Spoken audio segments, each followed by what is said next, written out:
اعوذ باللہ من الشیطان الرجیم بسم اللہ الرحمن الرحیم۔ عزیزان من، آج اگست 1983 کی 26 تاریخ ہے اور درس قرآن کریم کا آغاز سورہ التغابن کی آیت 7 سے ہو رہا ہے، 6/7۔ قرآن کریم کے ان درسوں سے یا ویسے ہی قرآن کو سمجھنے کے بعد یہ حقیقت تو آپ کے سامنے آ گئی ہوگی کہ ساری قرآن کی تعلیم، اس کے تذکار، اس کا ماصل حق اور باطل کی کشمکش، تعمیری اور تخریبی قوتوں کا ٹکراؤ ہے۔ وہی جسے اقبال سرار بولہبی کی چراغ مصطفی سے ستیزہ کاری سے تعبیر کرتا ہے۔ تعلیم کا ملخص ہی یہ ہے قرآن کا، اس کے انداز، اس کے اسالیب، اس کی تمثیلات، اس کے استعارات یہ مختلف ہوتے چلے جائیں گے، لیکن اصل نقطہ اس کا یہی ٹکراؤ ہے، تصادم ہے، تزاحم ہے۔ مذہب کی دنیا میں تو چونکہ یہ تصادم یا ٹکراؤ سوال ہی پیدا نہیں ہوتا، وہاں تو زیادہ سے زیادہ ہوتا ہے، یا وہ بھی ہوتا تھا تو مناظرے ہوتے تھے،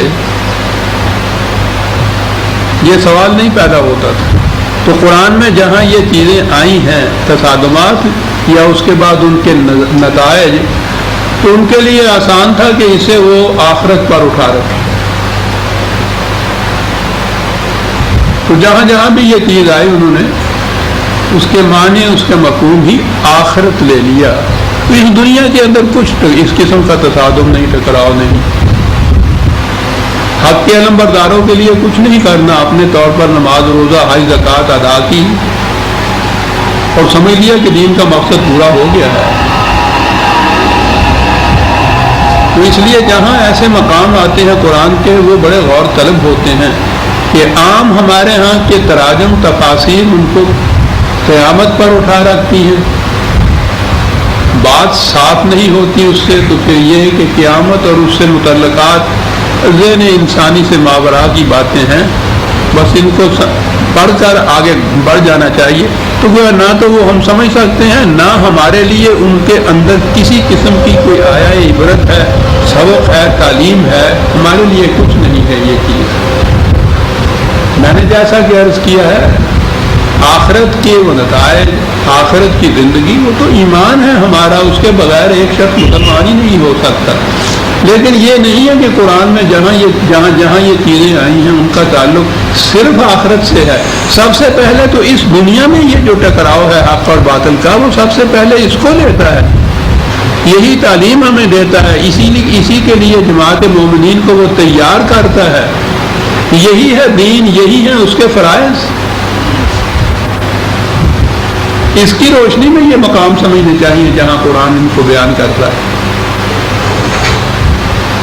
چھٹی سورت تک ہمارے ہاں یہ جو زیر نظر آئے وہ یہی چیز تھی کہ رسول اللہ صلی اللہ علیہ وسلم یہ دعوت پیش کرتے تھے اور وہ اس سے انکار کرتے تھے۔ کبھی ایک حجت، کبھی کوئی دلیل، قرآن اس کی بھی میٹ کرتا چلا جاتا ہے، کیونکہ وہ تو خود دلائل و براہین کی بنا پہ ایک چیز کو پیش کرتا ہے نا۔ اس کی آخری منزل ہوتی ہے جہاں پھر وہ ٹکراؤ ہوتا ہے، وہ بھی یہ ٹکراؤ نہیں کرتا جب وہ ان چیزوں سے باز نہیں آتے مخالفت سے، تو وہ ٹکراؤ کے لیے تیار ہو جاتے ہیں، اتر آتے ہیں میدان تک میں۔ تو وہاں یہ صورت نہیں ہے کہ یہ کہیں کہ ہمارا فریضہ تو واض و نصیحت کا وہ ہو گیا، ٹھیک ہے بھائی اب تم یہ کرتے ہو کرتے رہو، تو وہاں تو اس کا مقابلہ کرنا ہوتا ہے۔ اب یہ جو تاریخ ہے ہماری صدر اول کی، نبی اکرم صلی اللہ علیہ وسلم کے پہلے زندگی کی، یہ ایک لمبا عرصہ ہے جس میں ان لوگوں سے دلائل و براہین کی بنا پر یہ چیز بتائی گئی کہ جو روش تم اختیار کیے ہوئے ہو تمہارے لیے بھی تباہی کا موجب ہے، انسانیت کے لیے بھی یہ سوزناک ہے۔ لیکن وہ اب یہ جماعت تعداد میں بھی مختصر تھی، ویسے بھی ساز و سامان کے اعتبار سے بھی بے کسی کا سا عالم تھا، دولت نہیں تھی، عصمت نہیں تھی، ابتدا میں تو مملکت بھی نہیں تھی. تو اس لیے ان کے ذہن میں جب یہ کہتے تھے کہ اس روش کا نتیجہ تمہاری تباہی ہوگا تو وہ اس کو مذاق سمجھتے تھے. عام معیار کے مطابق ان کی سمجھ میں بات ہی نہیں آتی تھی کہ یہ بھی ہو سکتا ہے کبھی ہماری تباہی اور ان لوگوں کے ہاتھوں. قرآن میں یہ عام مقامات میں آتے ہیں. 7ویں آیت ہے جہاں سے ہم شروع ہوتے ہیں، زعم الذین کفروا ان لن یبعثوا. یہ خیال کیے بیٹھے ہیں، زعم کا کیا عجیب لفظ یہاں آیا ہے. خیال خام ہے جسے ہم کہتے ہیں ان لوگوں کا، مگن ہے اپنی اس چیز کے اندر کہ کیا ہم اب یہاں ہے لن یبعثوا، بعثا کا لفظ ہے یہ.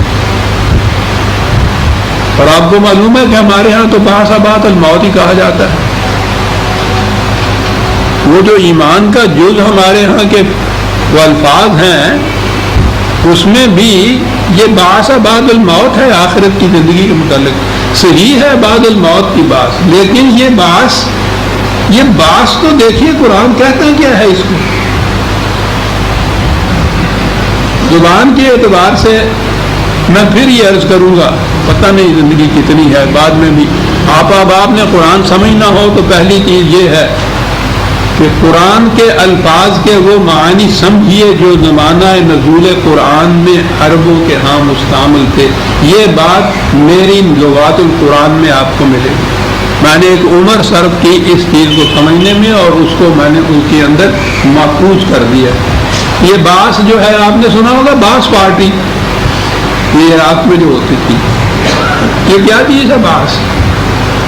باسا کے معنی ہوتا ہے کسی مزاحمت کو راستے سے ہٹا دینا، کسی کی آزادی کے راستے میں جو رکاوٹیں ہوں ان رکاوٹوں کو دور کر دینا. چنانچہ وہ جو تحریک وہاں کی تھی وہ جیسی بھی تھی، میرا مطلب اس سے نہیں، یعنی وہ جو لفظ بھی آج بھی دیکھیے کہ وہ جو اہل زبان اس لفظ کو استعمال کرتے ہیں تو کن معنوں میں استعمال کرتے ہیں.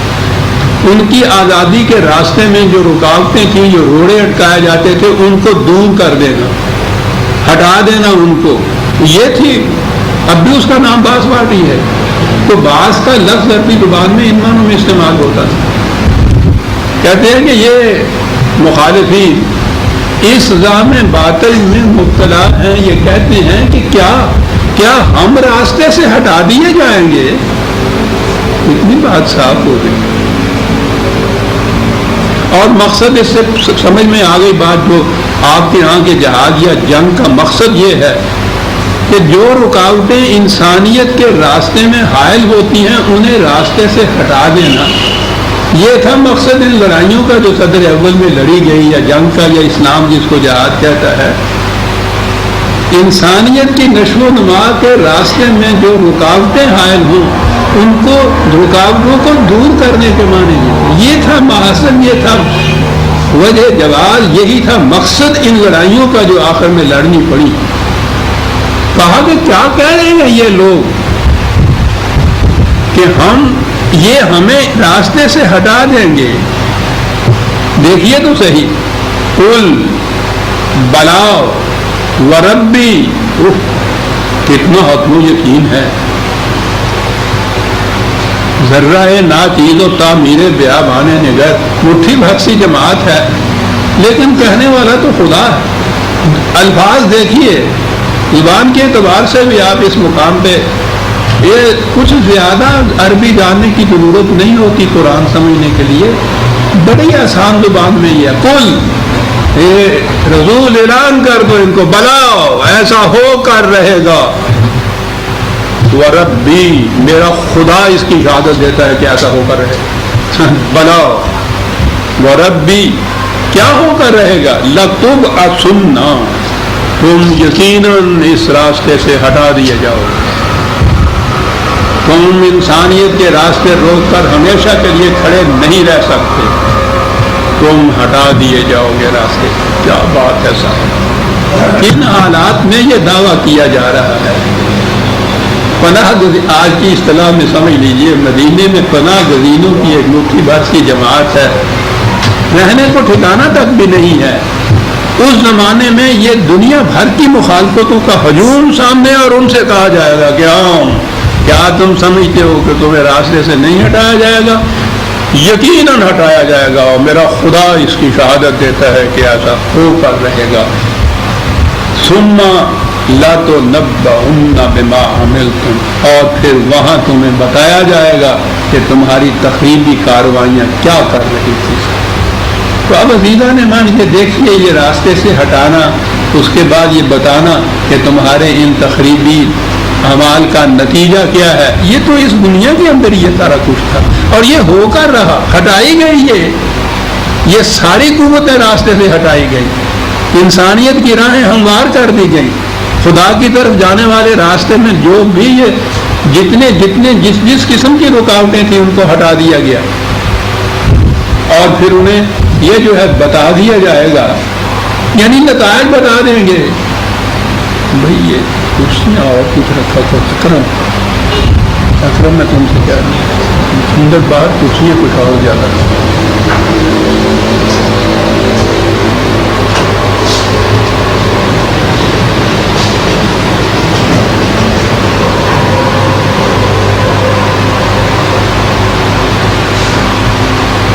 اور آگے ہے،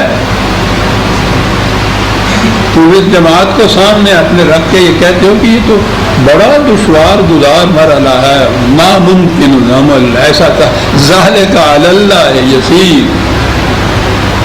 خدا کے نظام، اس کے قانون کے نزدیک یہ بڑی آسان بات ہے، کچھ مشکل نہیں ہے۔ اس لیے کہ حق تو خود اپنے اندر اتنی قوت رکھتا ہے، بس کوئی لے کے اس کو اٹھے صحیح، اور پھر آپ دیکھیے کہ جس طرح جو کہتے ہیں یہ جھاڑو پھیر کے رکھ دیتا ہے، اللہ یسیر۔ لہذا جماعت مومنین سے یا ان سے کہا کہ ان سے ہی کہا، اگر بچنا چاہتے ہو اس تباہی سے، فآمنوا باللہ ورسولہ والنور الذی انزلنا، تو پہلی چیز یہ ہے ایمان لاؤ اللہ کے اوپر اور اس کے رسول کے اوپر، اور اس نور کے اوپر جو اس نے نازل کیا ہے۔ قرآن مجید میں خود قرآن کے لیے نور کا لفظ آیا ہے، اس سے جامع تر لفظ کیا ہو سکتا ہے؟ یخرجکم من الظلمات الی النور، ویسے بھی کہا گیا ہے کہ مقصد اس کا یہ ہے کہ نوع انسانی کو تاریکیوں سے نکال کر روشنی میں لے آئے، بڑی جامع چیز۔ خود قرآن روشنی ہے، نور ہے، اور نور کے ساتھ تشبیہ دینے میں تو بڑی بڑی چیزیں اس کے اندر آ جاتی ہیں۔ نور جو خود روشن ہوتا ہے وہ اس کا محتاج نہیں ہوتا کہ اس کو دکھانے کے لیے کوئی خارج سے روشنی آنی چاہیے، یہ بتانے کے لیے کہ یہ سورج ہے کسی چراغ کی ضرورت نہیں ہوتی۔ آفتاب آمد دلیل آفتاب، ہر روشن چیز اپنے وجود کے لیے خود ایک ثبوت اور دلیل ہوتی ہے، اور پھر وہ دوسروں کو روشنی عطا کرتا ہے، رہنمائی دیتا ہے، تاریکیوں سے نکال کے روشنی کی طرف لے آتا ہے۔ جیسے آپ کو یاد ہوگا میں نے کہا ہے کہ قرآن نے تاریکی کے لیے تو جمع کے لفظ سیرے استعمال کیے ہیں، ظلمات کہا ہے کہ مختلف نوعیتوں کی وہ تاریکیاں ہو سکتی ہیں، روشنی کے لیے واحد کا لفظ استعمال کیا ہے، یہ خدا کی طرف سے دی ہوئی روشنی جو نبی اکرم صلی اللہ علیہ وسلم نے جس سے انسانیت کے راستے روشن کیے تھے، جمع کا سوال ہی نہیں ہے، ایک روشنی، ایک سورج نکل آتا ہے تو ضرورت ہی نہیں پڑتی 100 بتیوں کی، 100 موم بتیوں کی۔ والنور الذی انزلنا واللہ بما تعملون خبیر، اور یہ چیز خدا کے قانون مکافات کی نگاہوں میں ہے کہ تم کیا کرتے ہو، تمہارے مخالفین کیا کرتے ہیں۔ اور دیکھیے یوم یجمعکم لیوم الجمع، جس دن تمہیں اکٹھا کیا جائے گا، آمنے سامنے آؤ گے تم ایک میدان کے اندر۔ اب یہاں بھی میں نے کہا ہے کہ ہمارے ہاں مذہب کے راستے اس میں اس کو بھی قیامت کا اجتماع کہا جاتا ہے کہ وہاں جب تم آؤ گے تو دیکھیے تو صحیح کہ کاہے کے لیے وہ کہتا کہ آؤ گے۔ ذالک یوم التغابن، یہ لفظ ہے تغابن، جس سے یہ سورت کا نام بھی سورہ تغابن رکھا گیا ہے۔ تغابن بات صاف کر دی ہے اس نے۔